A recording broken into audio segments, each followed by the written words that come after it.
everybody, and welcome to the Introverted Superstars podcast. It's your girl, Nina Gabrielle. And I am Khali. Special shout out to our boy sidekick, Larry. What's up, sidekick? What's going on? Hey. And we want to thank you guys for joining us yet again for another episode of Introverted Superstars. What's been going on? Well, I am just coming off of working myself into a stupor doing spring cleaning. And I mean, I was like cleaning out closets, doing the windows, like doing all the stuff that I don't normally do cleaning wise, which, you know, overall keep things orderly around the house. To keep things orderly around. I keep them clean, but I just feel like there always was this thing called spring cleaning. It was at Deborah's house. Okay, all right. So I'm clear there. I was thinking to myself, like, is this even really still a thing with people? Well, do you think it's the thing with people right now? I don't know. I mean, I went ahead and did it, you know, for the sake of doing. I felt it needed to be done.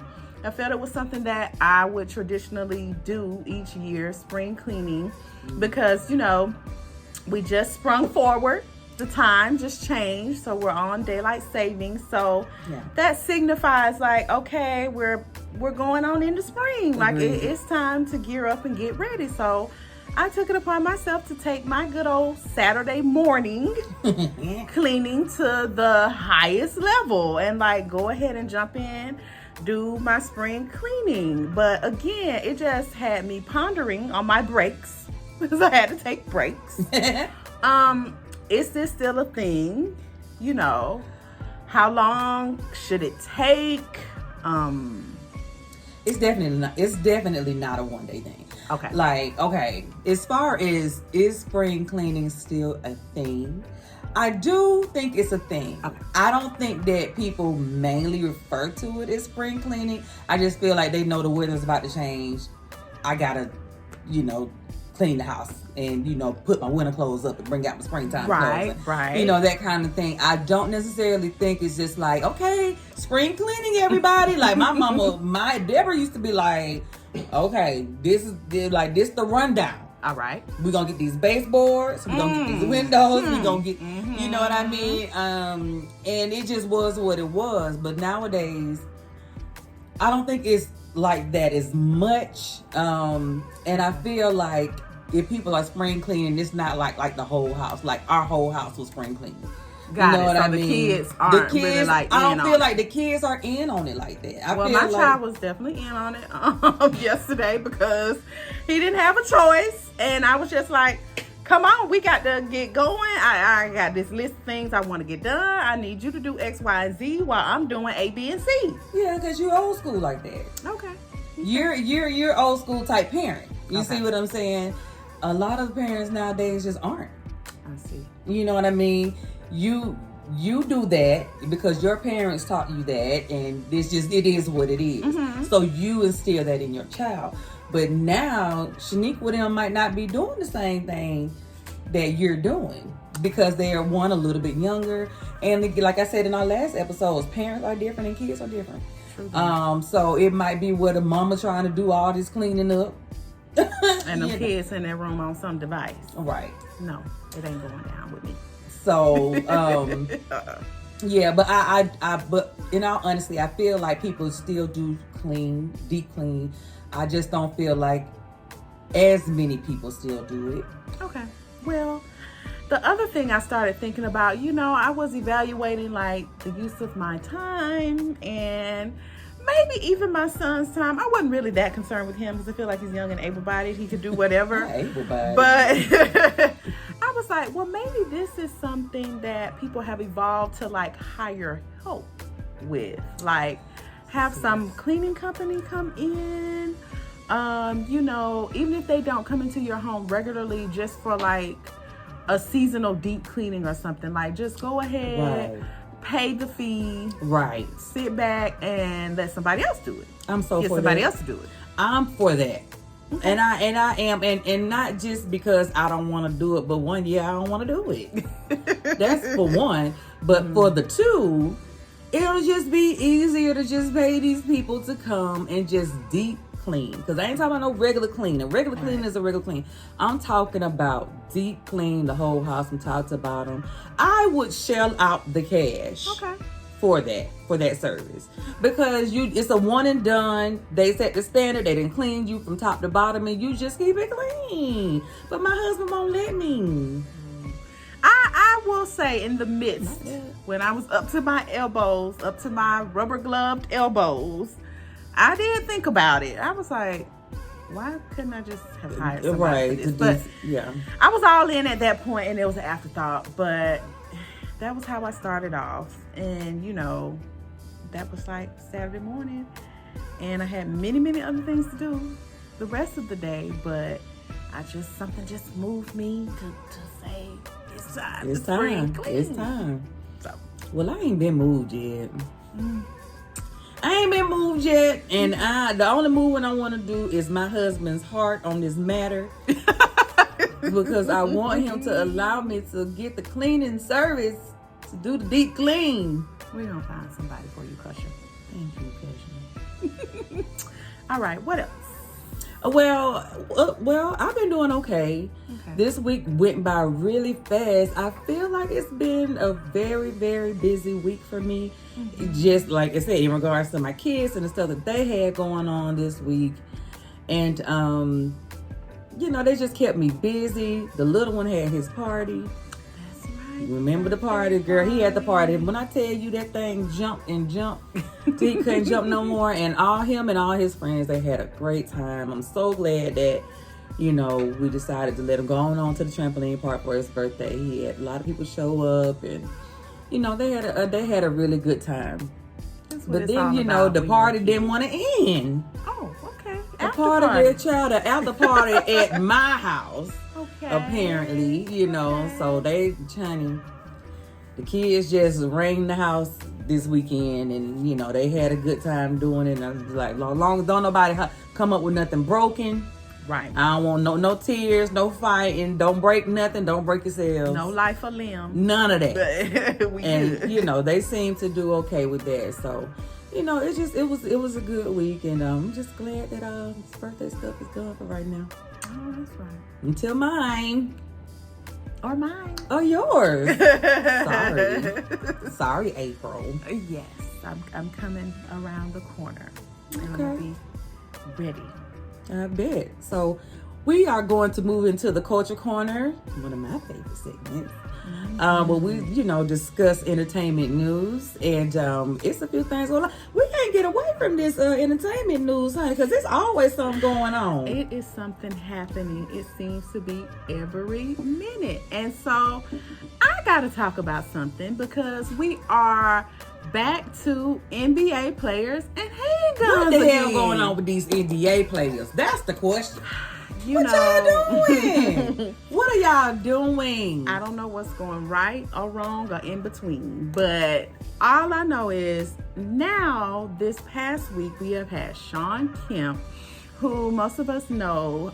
He was a great NBA player at his height of heights, you know, years ago. So he's actually retired now. Yeah, clearly.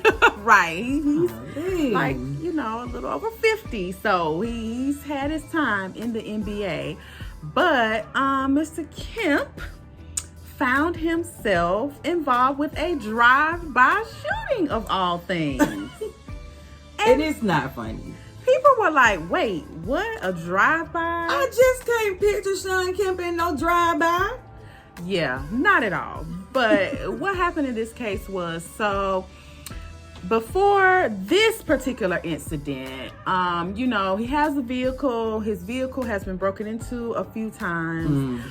This last occasion, whoever the thieves were that broke into his vehicle, they decided to go ahead and steal his cell phone. See?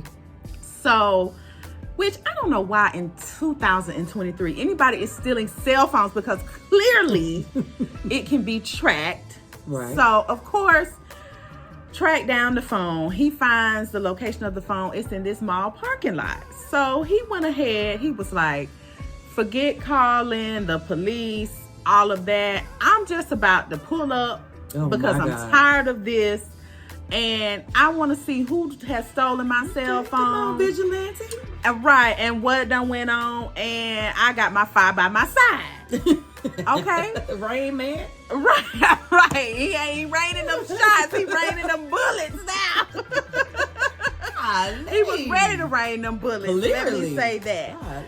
But he went on out there, pulled up on this car. It's like the middle of the day in this mall parking lot. We're talking like a little after 2 p.m. However, he let them shots rain, but no injuries were reported and all of that. However, they ended up having to take Sean Kemp on in. They had to take him on. Kept him there, but in his case, they released him like 24 hours later. And so his attorney says, yes, my client has been released. No charges, are on file at this time. It is still an ongoing case. Yeah. But at this time, y'all hadn't charged him because one thing about it, he did what he had to do. And clearly. And he didn't say it like that, but he said it like that. He said it like that. And it was just rightfully done. Yeah. And it's sad that this man has had to feel like he needed to go to that level. Yeah. But, who wants someone to continue to take things that do not belong to them from a vehicle, from your home, from anywhere? Like, no one wants to feel victimized in that way. And I just feel like Sean Kemp said enough. Yeah, he was definitely sending a message. Right. He was sending a message like, I'm not no punk. Y'all not going to keep on running up on me. It's just not going to happen. So I'm going to show you better than I can tell you. And that's what he did. Now, I don't know if I would have been going on wielding my weapon at 2 o'clock in the afternoon to the mall parking lot. But, he felt that he needed to do that in that moment. Yeah, because sometimes, when you're relying upon law enforcement investigations or whatever may have been going on in the reports of his vehicle being broken into all those times, again, he wasn't getting the resolve he was looking for. Yeah, and it's kind of like, okay, well, I'm trying to do this the right way. Now I have to take measures into my own hands, and this is what you get. Bang, bang. Luckily he didn't hit anybody, but hey, I don't think he would have minded if he did, because he was probably mad. I hate to say that. That's true. So yeah, y'all, little car thieves, just quit. Just think twice. Just think twice, honey, please, before you don't lose your life over a cell phone that someone can turn off or track down or whatever else. Please, let's not. Don't do it. Okay, well, come on around the culture corner. What else we got? Finesse 2 times to Erica Banks. Let's go ahead and talk about it, because clearly he had plenty to say on his meeting with the Breakfast Club. I rolled my eyes so hard at Manny Fresh second cousin. Finesse, you can hush 2 times. That's what you can do. I get if he and Miss Banks did not work out, but for Finesse to get on them people's show. Let me give him a back. Let me give him a backstory, because I know it's a lot. And the mitigated gall of some people. But, okay, so Finesse 2 times was on the show, as you know. And he was asked about his relationship with Erica Banks. Of course, they were dating last year for a while, and they broke up. Right. And so while on the Breakfast Club, one of their sit-in hosts asked, well, what was that? Like, how are you guys? How is she? What's up? And he commits to saying that they didn't work out. He alluded to, they didn't work out because he needs a woman that will, when he opens his eyes, she needs to open her eyes and get up. When he's getting ready for his day, she needs to make sure that he has everything that he needs for his day. And basically, she needs to make sure that he is all right. Well, he predicated it by saying, I'm a man and I'm a certain age and she is this age, as if even she didn't understand her role as he saw it. in the relationship. It's so funny to me when men try to tell women what their role is and vice versa. Like, who are you to tell me what my role is? That's first of all. Or unless, with no binding agreement called marriage. Because otherwise... Right. Like, who, and so he went on there. He had plenty to say. It did, to me, come across a bit controlling. Like, it's my way or you gonna hit the highway. I need you to act and do as I need you to act and do. I'm out here making this money. I'm out here doing this and that. And basically your only job is to take care of me. I feel like that is delusional. And I also feel like he's asking, like a lot of people on social media were saying, he's asking wife type traits of a girlfriend. And they had not even been together for a long period of time either. Right. For him to have such high demands. And then he really went in on the fact that she got on her phone first before attending to his needs, which... Yes, he did mention the phone. It borders controlling and jealous. Well, because the thing is, you weren't dating a regular degular. Right. You see what I'm saying? She's Erica Banks. She has business of her own. Exactly. You see what I'm saying? And there is money on her phone. Exactly. Whether you want to believe that or not. She's making money. Mm-hmm. She get on her phone, she's closing deals, and she's looking at where the next bag is coming from. Something that I know that he is familiar with. Exactly. So what makes it okay for him and not okay for her?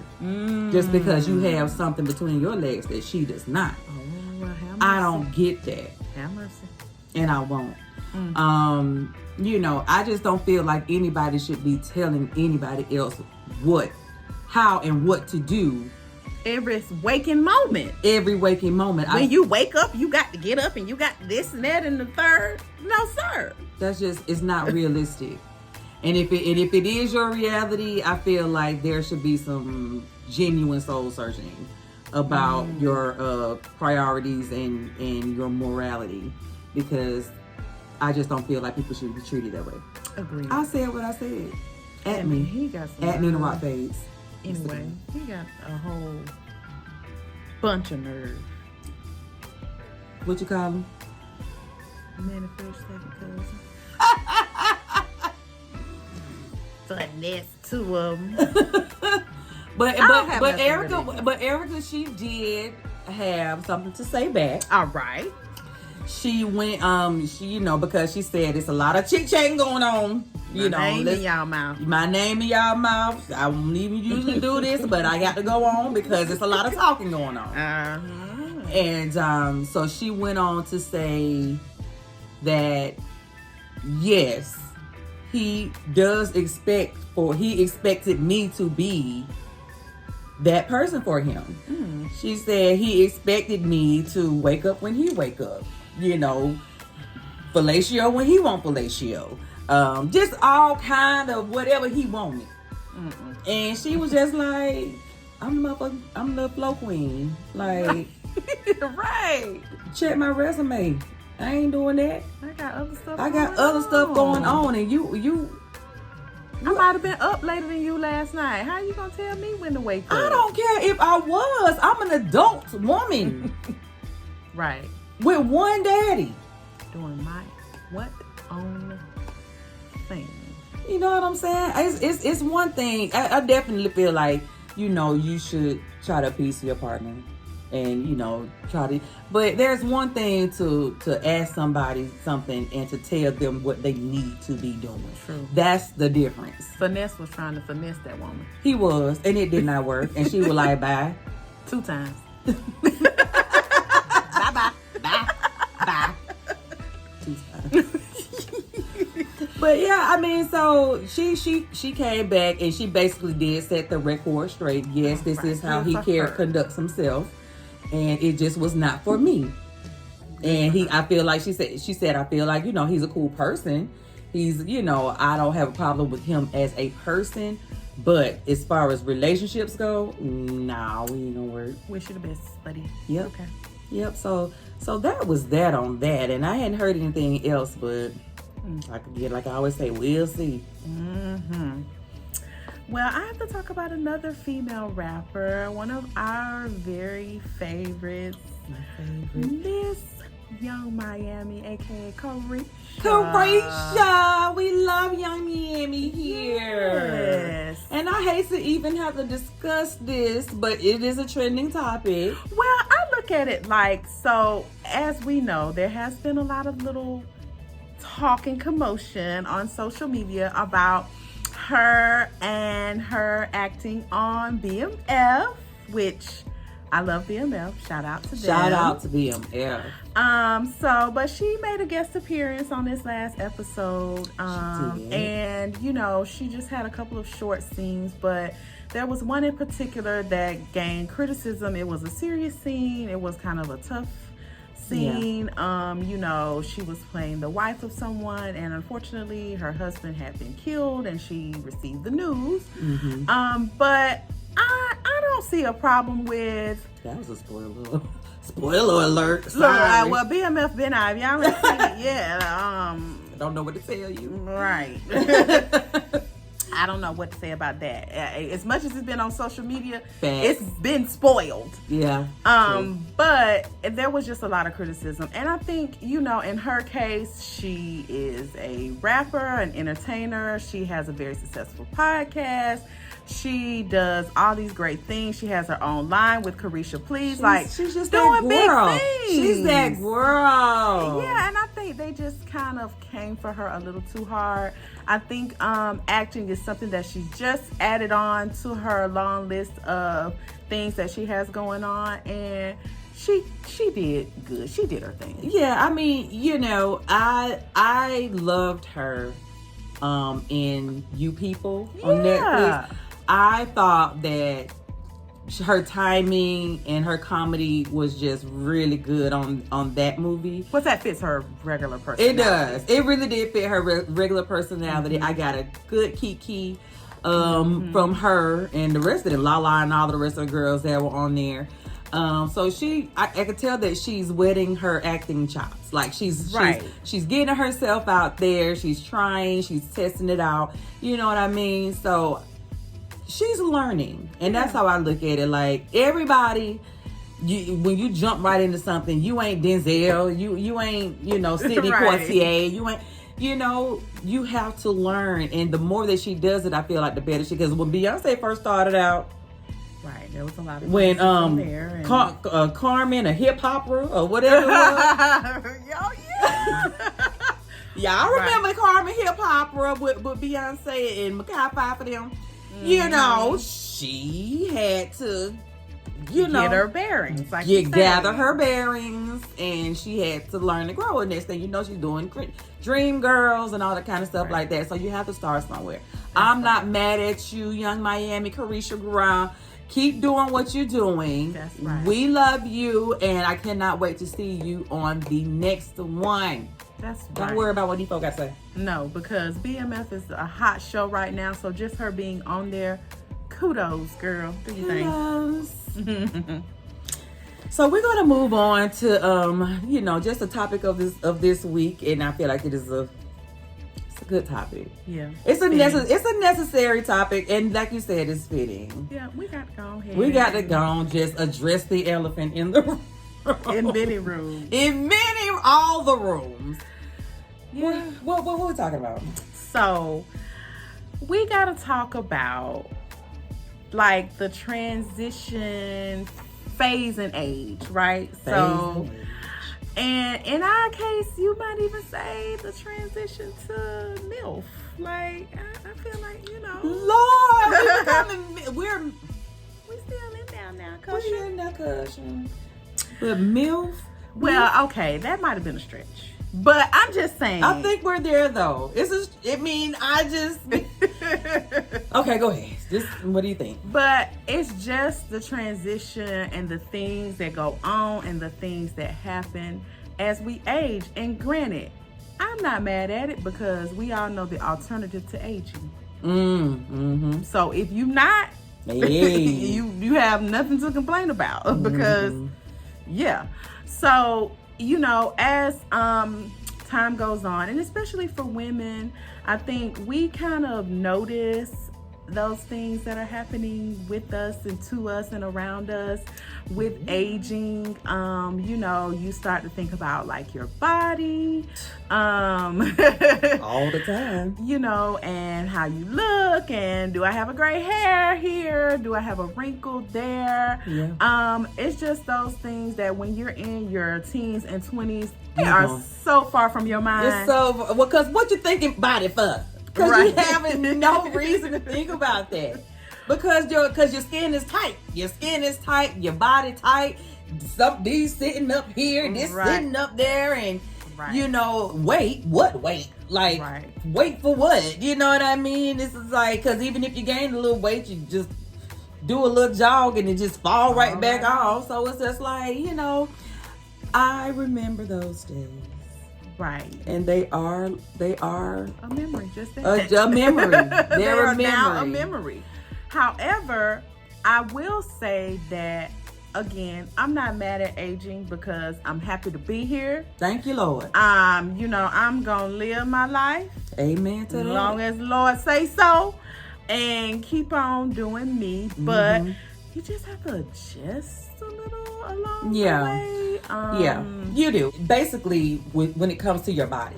For me. Right. You know what I mean? Because stuff just hurts now that just didn't hurt. I'm a woman of a certain age. We both are. You know what I mean? We're 80s babies. Right. The beginning of the 80s. You know what I mean? So, we've been around for a while.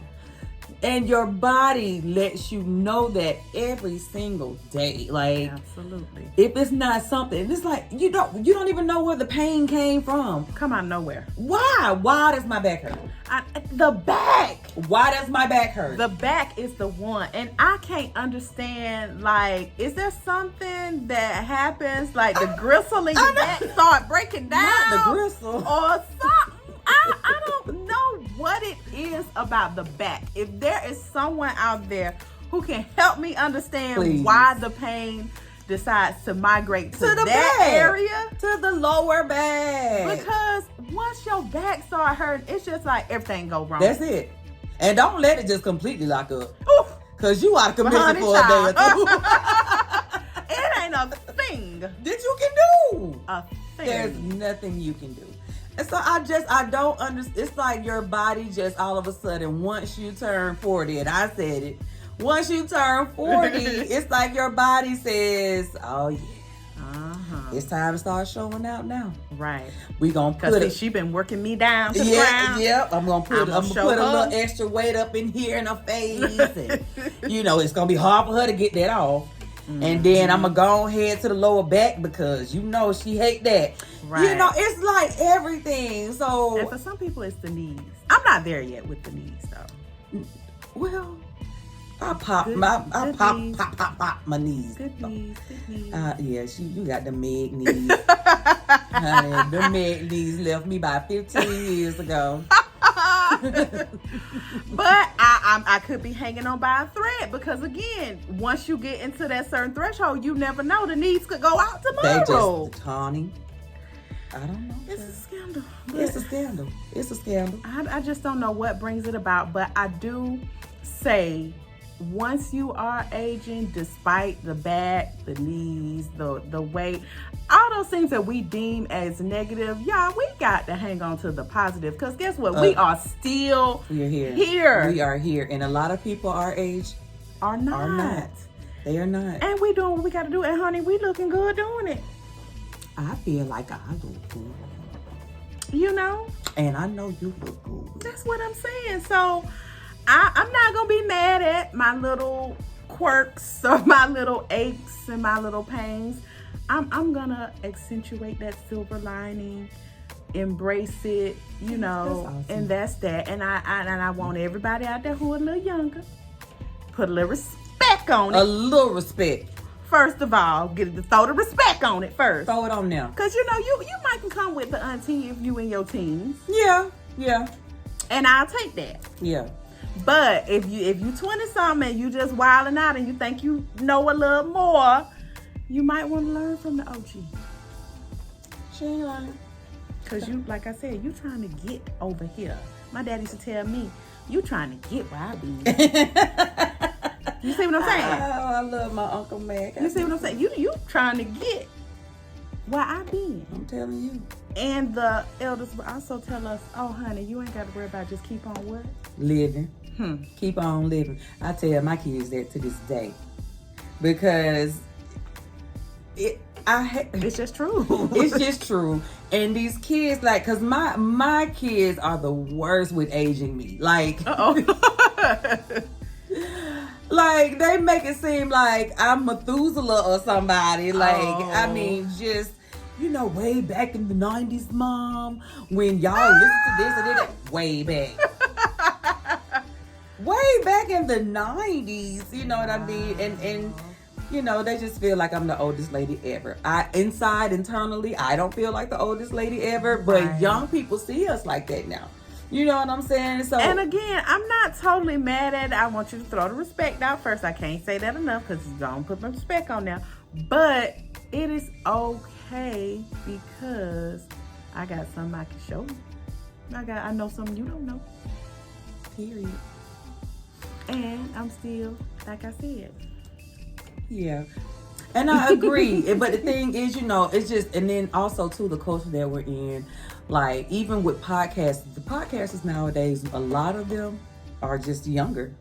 You know what I mean? Yeah. They're younger. And they do a great job. They do a great job. From their perspective. From their perspective, you know, and the last thing I want, or I would want, is to be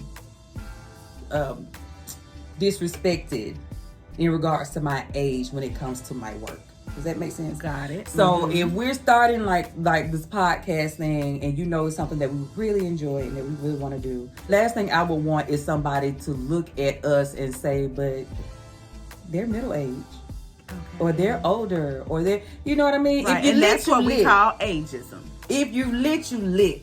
You see what I'm saying? I feel like I'm lit. I'm a lit mama. Totally. You know what I mean? This is I know a lituation. Yeah, clearly. You know what I mean? And so I that's the last thing that I would want. You know what I mean? And it happens everywhere, in all jobs, not just what we're doing, but in all jobs. Ageism is a thing. That's true. That's true. And we cannot sit here and say that when we were back we've never done it, because quick to call somebody an uncle, we went in on the guys. Look at that uncle. What are you doing here? That daddy. Oh, that's a daddy. Right. That's say daddy. that daddy. And saying that daddy was meaning like there was a man around that could be our dad's age, you know. He was a daddy. And so we would quickly label him that daddy. But that was just in our young minds how we saw it. They was daddies. That one would just walk up with them doggone hard bottom shoes on, talking about, sup, boo. Like, sup, boo. I'm gonna tell you, it gets you in the club though. I think it really comes through when someone of a different age is in a place you're deeming they shouldn't be. Yeah. Agreed. Now, in that regard, I know my places and I know my people and I know my things. So I don't try to venture into anywhere that an 18-year-old oh my God frequents. I'm trying to hang with my kids hang. Right. So in that way, I am conscious and aware. You know, I don't even think I would call it ageism in that case. No, you just, you know, don't put yourself in that situation. Like, you know, it's teenagers in here. Get your middle-aged ass right out of the room, sir. Right. Come on over here with us. Thank you. Have a seat. Have a little wine. Listen to a little music. Come sit with us. And it's a good time. Great time. That's what Neil say. Nice meal and a good wine. Mm-hmm. Definition of a good time. And I could not agree with him more. I love it myself. Anyway, again, stop the ageism. You know what I mean? Because if you're lucky enough to live, keep living. You understand? And one day, Lord willing, you'll be this age, and then you could tell the next generation. Just keep living. And guess what? You still gonna be lit. In your own way. In your own. I like like to say age bracket. I'm telling you, honey. Your own bracket. Because I'm cute. I'm cute for my age. Mine is wine. I said what I said. I'll say it one more time.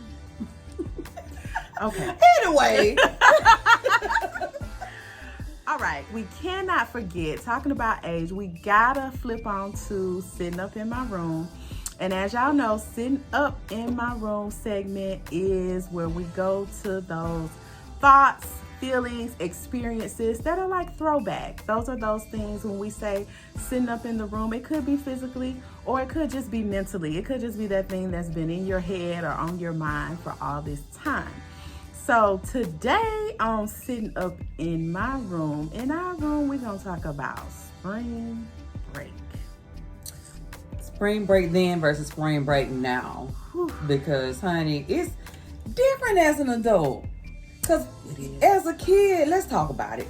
Start with childhood. Yes. With childhood, you always look forward to spring break because you knew maybe your parents are going to take you on a trip.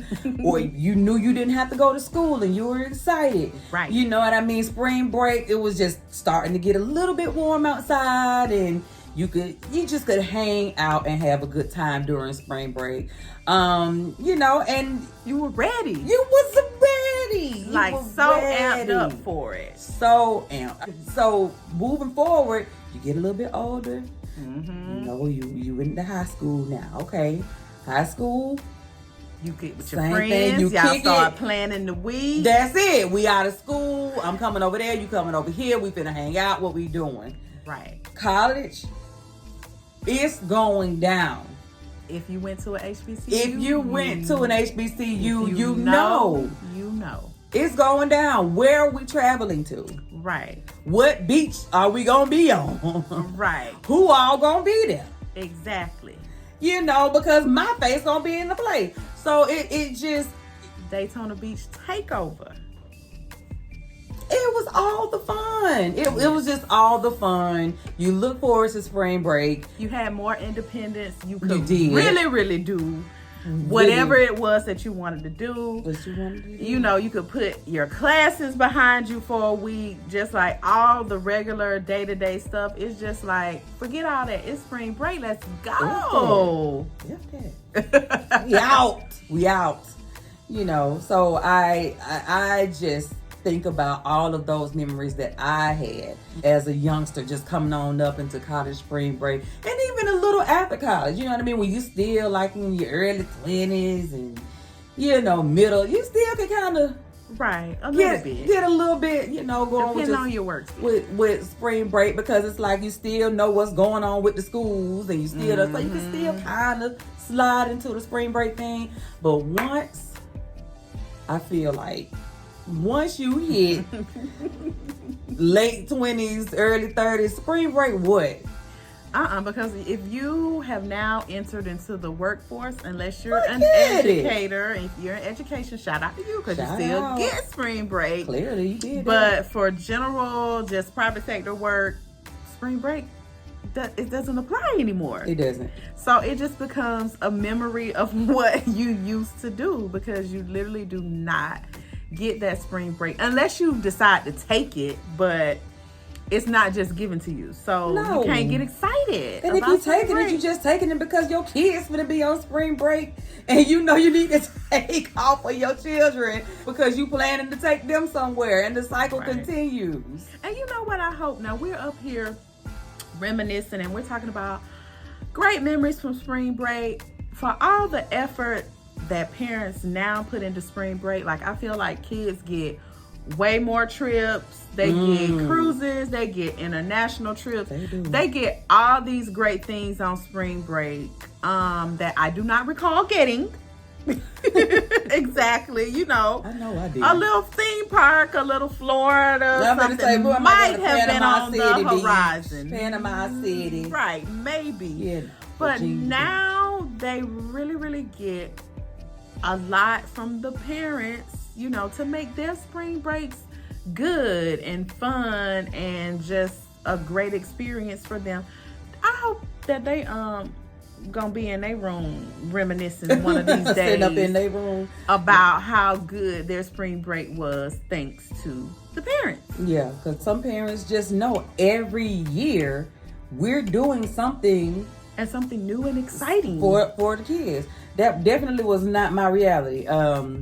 Again, like I said, my brother and I think my sister was probably a baby at that point. We Panama City, here we come. We might go to Virginia Beach. We might visit New Orleans because we had some people in New Orleans. You know, but other than that, and we definitely we in the car, we riding, we rolling. Right. We ain't on no plane. Ship. We ain't on no ship. We road trip. We road tripping it in the minivan. You better say that about our Astro van. We used to pack up that Astro van, put stuff on the top, and we was out. Daddy would be like, "We out. We be on the schedule." That's right. But I remember all of these things. That's what I'm saying. It's still in your head. It's still in my head. The Astro van used to ride out. Didn't you have two of those? Well, we had an Astro van, and then my dad had like this other van. It wasn't an Astro van, but it was this whole van that he had bought from, I think, a co-worker. And it looked like one of those kidnapper vans. But it wasn't white. But the vans were on deck. Right, so it had like the sliding side door. Okay. And my dad, it wasn't no seats in the back, right? So my dad would put like furniture. Like we had a chair in there that we could sit in. You know, I think he had something else that we could just sit on but we used to be sliding. I was about to say, and no seatbelt. We used to be sliding. It's the 80s, 90s. Just thug it out. Seatbelt? Just we thugging. We gonna get there. On that couch. In the back of the van. And not even that. Sometimes, especially when we was in the country, my dad would open the side door. So we sitting in the couch looking as he's driving. So the thing is, we could have rolled our asses up out of there. See, kids today will never know riding in the van on a chair or ride on the back of a pickup truck. Ever in life, which was the most funnest thing that you could do. That was so much fun. Baby. I don't know why they stopped us from riding the back of pickup trucks. I'm sure enough children lost their lives that we just did not know about. I hate to say it, unfortunately. But yeah, I'm sure enough people fell off the back of these things. And I they had to stop. Riding on the back Baby, of the back of a good old pickup truck. What you say? I would not. It could be room in the front. And I still want to get on the back. It's so true. Let me ride on the back. I just want to ride in the back. We good? It's too cold? No, it ain't. I'm good. Right. I just want to ride on the back. It was so much fun. Children today will never But know. You'll never know. You'll just never know. So that's one thing, a good thing about ageism. You can remember things like that. Right. That is so true. You have your memories of things like that, you know. That no longer happen. Yep. But spring break, I do remember how fun it was. It's one of those things where these kids, they're still spring breaking. I mean, they killed the Miami. And I want them to have that good time. Yeah. Safely. You know, within reason, like, do you. Because, again, that'll be something you can come back and sit up in your room. Yeah. A little later on. Create those memories. So y'all keep doing that. I'll just keep doing the grown-up spring break where the kids take off, and maybe I'll take a couple of days off, and you know, but yeah, girl. So that is a sitting up in my room portion of this week's episode. If you guys have anything sitting up in your room or anything that you would like to have shared on our show, we would love to talk about it. So you can hit us up at introvertedsuperstar@gmail.com and send in, you know, something that you want to have shared. Maybe we can answer your questions. Maybe we can. We give it a good old college try. That's right, because as you can see, we've been around here long enough. We probably got some answers. Got a few. Yeah. You know, so again, if you would like to have your sitting up in my room or just anything that you would like to have shared on our show, hit us up. That's introvertedsuperstar@gmail.com. And we're going to talk about it. We're going to talk about it, honey. Well, again, I want to thank you guys for tuning in to us this week. We have enjoyed you as usual, and I hope that you have enjoyed us. You want to leave with anything? I just want to say we got so much we're getting ready to roll out for you guys. I want you to stick with us, stay with us, because Introverted Superstars is coming. We got some stuff to say, so y'all better catch it. Y'all got something to say. Also, you can follow us on Instagram at Nita Rock Face and Khali at MS_Khali and Introverted Superstar. Yep, and also at Introverted_Superstar. We're gonna put it up there so y'all. Just because damn it. We'll We'll figure it out. We'll type it.